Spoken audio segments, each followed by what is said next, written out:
خوش آمدید دوستو دی لٹریسی سرکل میں۔ یہ وہ پلیٹ فارم ہے جہاں ہم علم، فلسفہ، ادب اور بڑے نظریات کی گہرائیوں کو سمجھنے اور ان پر مل کر غور و فکر کرنے کی کوشش کرتے ہیں۔ بالکل، اور میں بھی تمام دیکھنے اور سننے والوں کو گرم جوشی سے خوش آمدید کہتی ہوں۔ ہم واقعی شکر گزار ہیں کہ آپ اس علمی نشست کا حصہ بنیں، اور ہاں، نشست کے آغاز ہی میں یاد دلاتی چلوں کہ اگر آپ کو یہ تفصیلی جائزہ پسند آئے تو ویڈیو کو لائک کریں، شیئر کریں اور چینل کو سبسکرائب ضرور کریں۔ ہاں، یہ بہت ضروری ہے۔ تو آج کے اس گہرے مطالعے کا موضوع بہت خاص ہے۔ ہم ڈاکٹر امولیا رنجن مہاپاترا کی مشہور کتاب فلسفہ مذاہب کا تفصیلی جائزہ لے رہے ہیں، جس کا اردو ترجمہ یاسر جواد نے کیا ہے۔ جی، اور یہ موضوع اس لیے اہم ہے کیونکہ یہ ہمیں سکھاتا ہے کہ انسانیت نے صدیوں سے سچائی کو کیسے تلاش کیا ہے۔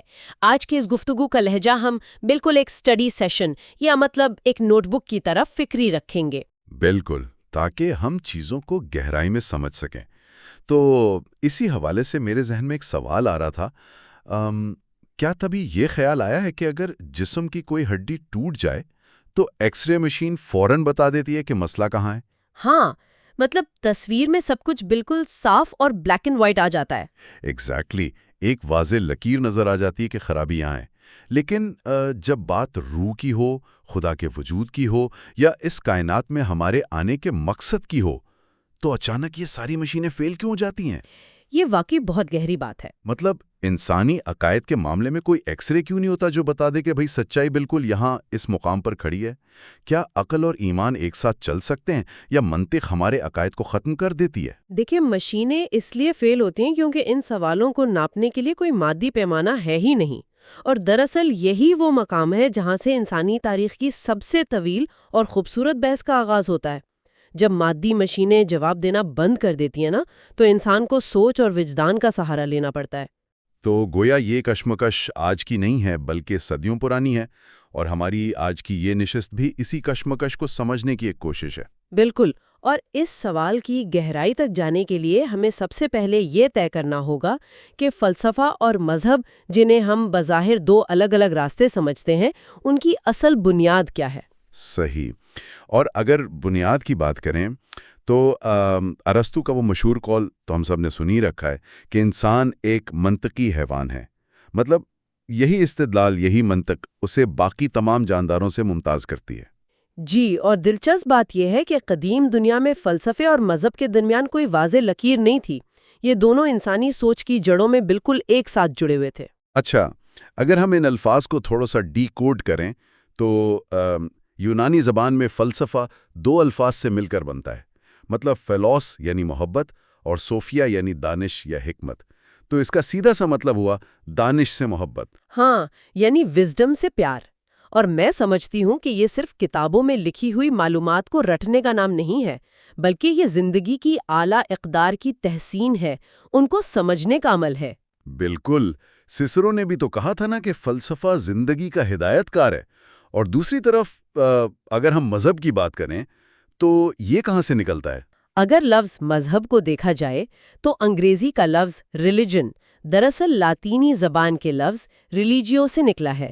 اس کا بنیادی مطلب ہے باندھنا یا منسلک کرنا۔ اچھا، باندھنا، یعنی یہ انسان کو کسی چیز سے جوڑتا ہے؟ جی بالکل، مذہب وہ قوت ہے جو انسان کو ایک خاص ضابطۂ اخلاق سے باندھتی ہے۔ یہ زندگی کو ایک پاکیزگی، نظم و ضبط اور رفت بخشتی ہے۔ اب بظاہر یوں لگتا ہے کہ فلسفہ صرف سوال اٹھاتا ہے اور مذہب پابندیاں لگاتا ہے۔ ہاں، عام تاثر تو یہی ہے۔ یہ راستے کا ہے، مطلب فلسفہ عقل اور استدلال پر زور دیتا ہے، جبکہ مذہب وجدان، احساس اور عقیدے پر کھڑا ہوتا ہے۔ زبردست، یعنی اگر ہم انسانی زندگی کو ایک بحری جہاز کا سفر مان لیں تو کیا یہ کہا جا سکتا ہے کہ فلسفہ ایک قطب نما کی طرح ہے؟ قطب نما؟ ہاں، یہ اچھی مثال ہے۔ جو مسلسل ہمیں سچائی کی سمت دکھاتا رہتا ہے، اور مذہب اس جہاز کا لنگر ہے جو ہمیں اخلاقیات کی زمین سے باندھے رکھتا ہے تاکہ ہم زندگی کے طوفانوں میں بہہ نہ جائیں۔ کیا بات ہے! بالکل، خطنما اور لنگر دونوں کے بغیر ایک طویل بحری سفر ناممکن ہے۔ اگر آپ کے پاس صرف قطب نما ہے تو آپ سمت تو جانتے ہیں، لیکن کسی طوفان کے آنے پر آپ کا کوئی ٹھکانہ نہیں ہوگا۔ اور اگر صرف لنگر ہے تو آپ بس ایک ہی جگہ کھڑے رہیں گے، کبھی آگے نہیں بڑھ سکیں گے۔ ایگزیکٹلی انسانی شعور کو بھی ان دونوں کی متوازن ضرورت ہوتی ہے، اور جب یہ دونوں ملتے ہیں تو انسان ان بڑے کائناتی سوالوں کا سامنا کرنے کے قابل ہوتا ہے جو صدیوں سے اسے بے چین کیے ہوئے ہیں۔ وہی سوال جو انسان رات کو کھلے آسمان کے نیچے بیٹھ کر سوچتا ہے، جیسے روح کیا ہے، کیا یہ لافانی ہے؟ یہ کتاب ان کائناتی مسائل کو کس نظر سے دیکھتی ہے؟ کیونکہ سائنس تو روح کو کسی لیبارٹری میں ثابت نہیں کر سکتی نا۔ ظاہر ہے سائنس اسے ثابت نہیں کر سکتی، لیکن فلسفہ اس کے لیے حیرت انگیز اخلاقی اور وجودی دلائل پیش کرتا ہے۔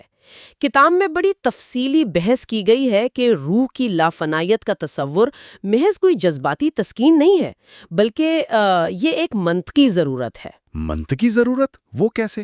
دیکھیں، اگر اس دنیا میں ایک شخص پوری زندگی ظلم کرتا ہے اور بظاہر بڑی کامیاب زندگی گزار کر مر جاتا ہے، اور دوسرا شخص پوری زندگی نیکی کرتا ہے اور صرف تکالیف سہتا ہے، تو کیا موت کے ساتھ سب کچھ برابر ہو گیا؟ یہ تو بہت بڑی ناانصافی ہوگی۔ بالکل۔ تو فلسفہ اخلاقیات کہتا ہے کہ اگر کائنات میں کوئی عدل یا توازن ہے تو اعمال کا حساب ہونے کے لیے ایک لافانی عنصر کا ہونا ضروری ہے جو موت کے بعد بھی باقی رہے، اور وہی روح ہے۔ یہ تو روح کی بات ہوگی، لیکن اس کائنات کو بنانے والے کے وجود یعنی خدا کے بارے میں کیا فلسفیانہ دلائل موجود ہیں؟ ہم عام طور پہ تو بس عقیدے کی بنیاد پر مان لیتے ہیں، لیکن کتاب میں یقیناً اسے منطق کی کسوٹی پر پرکھا گیا ہوگا۔ ہاں، اور مصنف نے اس بحث کو بہت غیر جانبدارانہ انداز میں پیش کیا ہے۔ خدا کے وجود کو ثابت کرنے کے لیے عموماً 3 بڑے فلسفیانہ استدلال پیش کیے جاتے ہیں۔ پہلا ہے تکوینیاتی یا کاسمولوجیکل دلیل۔ اچھا، کاسمولوجیکل، یہ کیا کہتی ہے؟ اس کا سیدھا سا اصول علت اور معلول یعنی کاز اینڈ ایفیکٹ کا ہے۔ اگر کائنات کی ہر چیز، ہر واقعے کے پیچھے کوئی نہ کوئی سبب ہے تو اس پوری کائنات کے وجود میں آنے کا بھی تو کوئی سبب ہونا چاہیے نا؟ ہاں، ایک منٹ، یہاں تو ایک بہت واضح خامی نظر آتی ہے مجھے۔ وہ کیا؟ اگر ہر چیز کا کوئی نہ کوئی سبب ہے، مطلب کسی نہ کسی نے اسے بنایا ہے، تو پھر اس منطق کے حساب سے خدا کو کس نے بنایا؟ یہ سلسلہ تو پھر کہیں رکے گا ہی نہیں۔ بالکل، یہی وہ الجھن ہے جو ہر سوچنے والے ذہن میں آتی ہے۔ لیکن فلسفہ یہاں علت اولا یعنی ان کازڈ کاز کا تصور پیش کرتا ہے۔ مطلب تسلسل کو کہیں نہ کہیں تو رکنا پڑے گا نا۔ ایک ایسی ہستی ماننی پڑے گی جو سب کا سبب تو ہو لیکن اس کا اپنا کوئی سبب نہ ہو، جو وقت اور زمان و مکان کی حدود سے بالاتر ہو۔ ہاں، یہ بات منطقی لگتی ہے۔ اور دوسری دلیل کیا ہے؟ دوسری دلیل وجودیاتی یا آنٹولوجیکل دلیل ہے۔ یہ تھوڑی پیچیدہ ہے۔ یہ کہتی ہے کہ انسان کے ذہن میں ایک مکمل ترین ہستی کا تصور موجود ہے۔ اگر وہ ہستی صرف ذہن میں ہے اور حقیقت میں وجود نہیں رکھتی تو پھر وہ مکمل کیسے ہوئی؟ اوہ، مطلب اس کا حقیقی وجود اس کے مکمل ہونے کی لازمی شرط ہے۔ یہ واقعی کافی تجریدی اور ایبسٹریکٹ سوچ ہے۔ جی، اور تیسری دلیل جو سب سے زیادہ عام فہم ہے وہ ڈیزائن یا پیچیدگی کی ہے، جسے دینیاتی یا ٹیلیولوجیکل دلیل کہتے ہیں۔ وہ جو گھڑی ساز والی مثال دی جاتی ہے؟ بالکل وہی۔ اگر آپ کو صحرا میں ایک گھڑی پڑی ملے تو اس کے پرزوں کی ترتیب دیکھ کر آپ کبھی نہیں کہیں گے کہ یہ خود بخود بن گئی ہے۔ آپ مانیں گے کہ کوئی گھڑی ساز ہے۔ اسی طرح کائنات کی یہ ناقابل یقینی پیچیدگی ایک باشعور ڈیزائنر کی نشاندہی کرتی ہے۔ صحیح۔ اور کتاب میں توحید اور لا ادریت یعنی ایگنوسٹسزم پر بھی تو بات کی گئی ہے نا؟ جی، مصنف نے توحید کے ساتھ ساتھ وحدت الوجود کا بھی ذکر کیا ہے، جہاں یہ مانا جاتا ہے کہ خدا اور کائنات الگ نہیں ہے بلکہ ایک ہی حقیقت ہے، اور لا ادریت کا نظریہ بھی پیش کیا ہے جو کہتا ہے کہ ہم خدا کے وجود کے بارے میں حتمی طور پر کچھ جان ہی نہیں سکتے۔ یہ سب استدلال سن کر ذہن تسلیم تو کرتا ہے، لیکن جب ہم حقیقت کی دنیا میں واپس آتے ہیں تو ایک اور مسئلہ سر اٹھاتا ہے، جسے سن کر اکثر فلسفیوں کی پوری کھڑی کی ہوئی فکری عمارت ڈگمگانے لگتی ہے۔ آپ مسئلہ شر کی بات کر رہے ہیں نا؟ Problem of evil. بالکل۔ اگر ہم مان لیں کہ کائنات کا خالق لامحدود طاقت کا مالک ہے اور وہ مکمل طور پر رحیم اور مہربان بھی ہے، تو پھر اس دنیا میں اتنی برائی کیوں ہے؟ معصوم بچے بیماریوں سے کیوں مرتے ہیں؟ زلزلے کیوں آتے ہیں؟ یہ فلسفہ مذہب کا سب سے تکلیف دہ اور مشکل ترین سوال ہے۔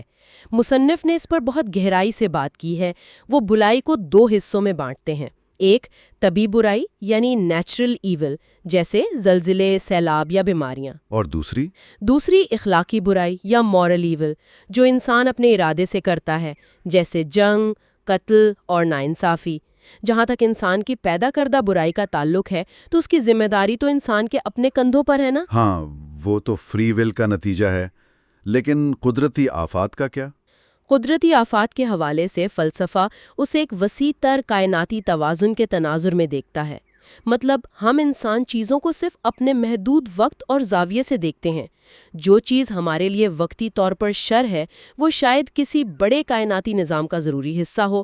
روشنی کی اہمیت کا احساس تاریکی کے بغیر ممکن ہی نہیں۔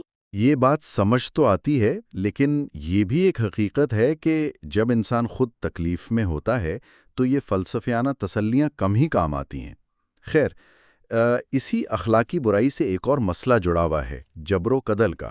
جی، فری ول اور ڈٹرمنزم۔ ہاں، مطلب کیا واقعی ہم اپنے فیصلوں میں آزاد ہیں؟ کبھی کبھی تو یوں لگتا ہے جیسے ہماری زندگی ایک ویڈیو گیم ہے، ہمارے ہاتھ میں کنٹرولر ہے، ہمیں لگتا ہے کہ ہم فیصلے کر رہے ہیں کہ دائیں مڑنا ہے یا بائیں، لیکن اس گیم کی پروگرامنگ، اس کے اصول تو پہلے سے طے شدہ ہیں۔ یہ ایک بہت دلچسپ تمثیل ہے۔ دیکھیں، اگر آپ خالص سائنسی جبر یعنی ڈٹرمنزم کی بات کریں تو وہ یہی کہتا ہے کہ انسان اپنے جینیاتی خمیر اور حالات کا غلام ہے، لیکن مذہب اور فلسفہ اخلاق دونوں اس کی شدت سے مخالفت کرتے ہیں۔ کیوں ان کے نزدیک آزادی کیوں ضروری ہے؟ کیونکہ اگر انسان مجبور محض ہے، اگر اس کی ہر حرکت پہلے سے طے شدہ ہے، تو پھر کسی مجرم کو سزا دینا سراسر ناانصافی ہے۔ آپ کسی روبوٹ کو کسی کا قتل کرنے پر سزا تو نہیں دے سکتے نا، کیونکہ اس نے وہی کیا جس کی اس میں پروگرامنگ کی گئی تھی۔ ہاں، یہ تو کامن سینس کی بات ہے۔ بالکل۔ تمام بڑے مذاہب کا جو جزا اور سزا کا پورا نظام ہے وہ انسان کی اسی اختیار کی آزادی پر کھڑا ہے۔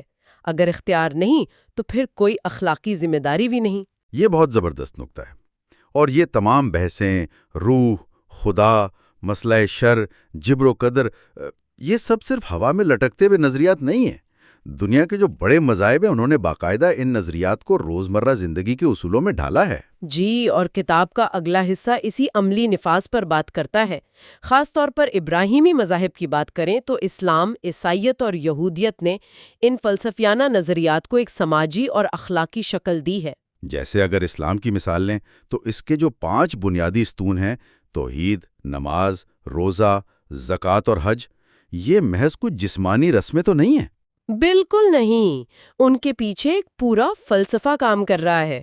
جیسے توحید انسان کو باقی تمام خوف اور غلامیوں سے آزاد کرتی ہے، زکوٰۃ محض ایک ٹیکس نہیں ہے بلکہ یہ دولت کی مساوی تقسیم اور معاشرتی ہمدردی کا ایک بہت بڑا معاشی فلسفہ ہے، اور روزہ جبر نفس اور احساس کا نام ہے۔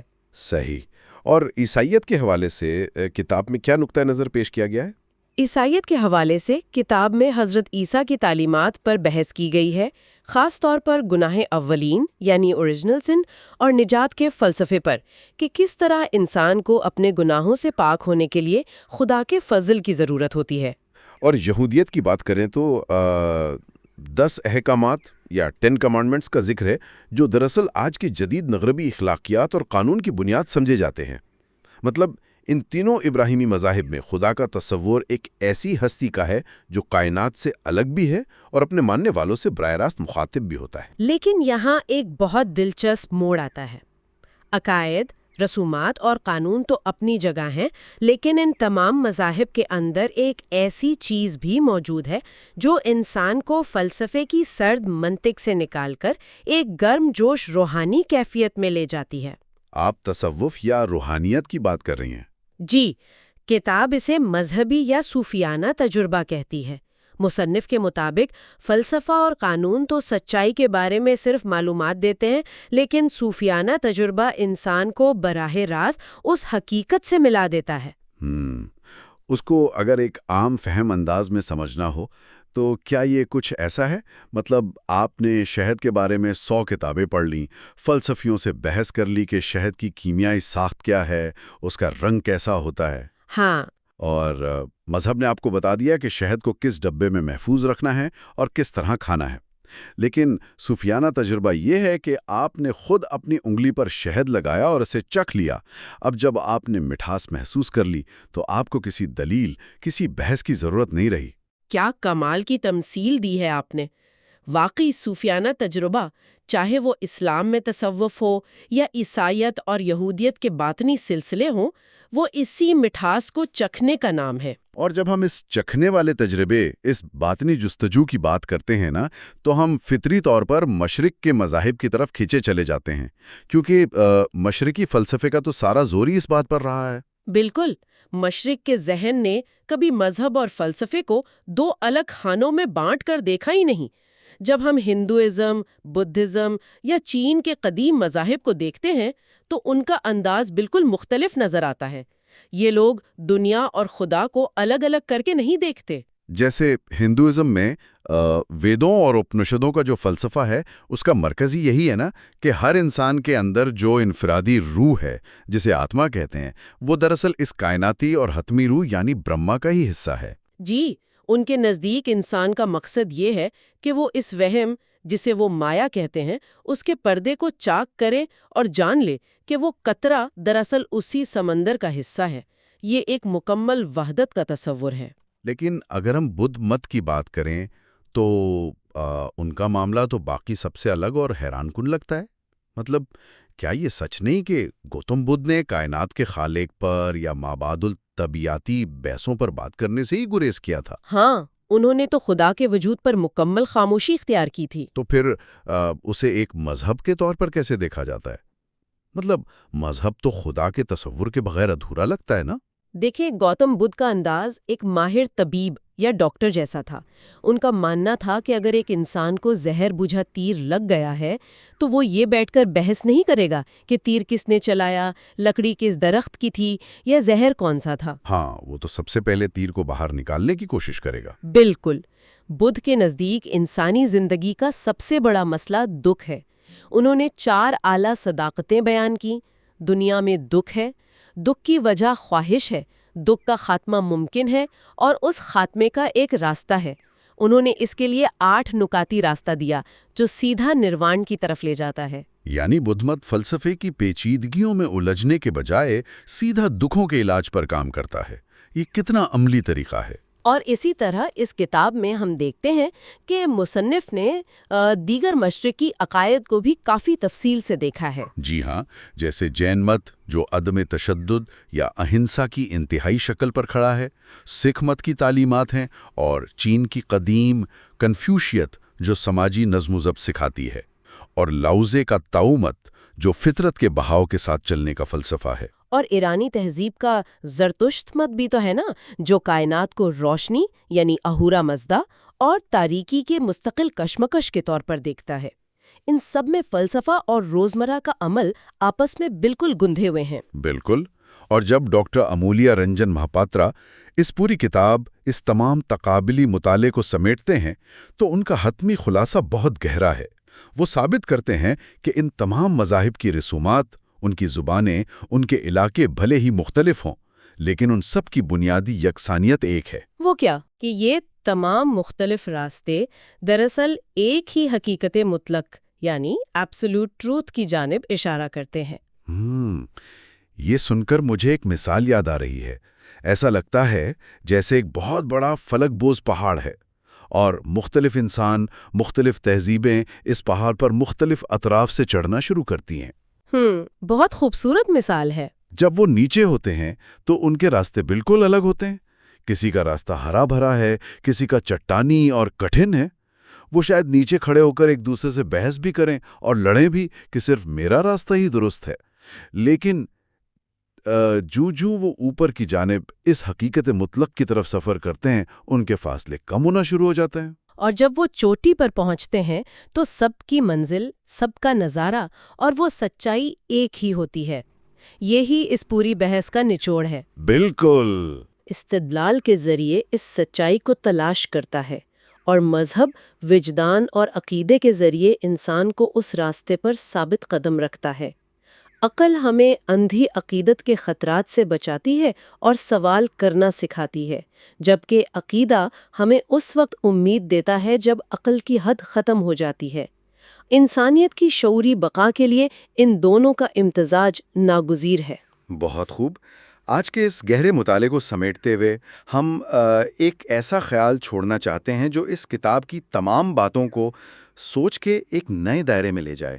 جی ضرور۔ اگر تمام مذاہب اور تمام فلسفے بنیادی طور پر ایک ہی حقیقت مطلق کی جانب لے کر جاتے ہیں، تو کیا اہم بات واقعی یہ ہے کہ ہم نے نام کون سا چنا ہے یا کس راستے پر کھڑے ہیں، یا اصل بات یہ ہے کہ ہم اس راستے پر کتنی سچائی، کتنی لگن اور کتنی دیانتداری سے چل رہے ہیں؟ یہ واقعی سوچنے کا مقام ہے۔ کیا فلسفے کی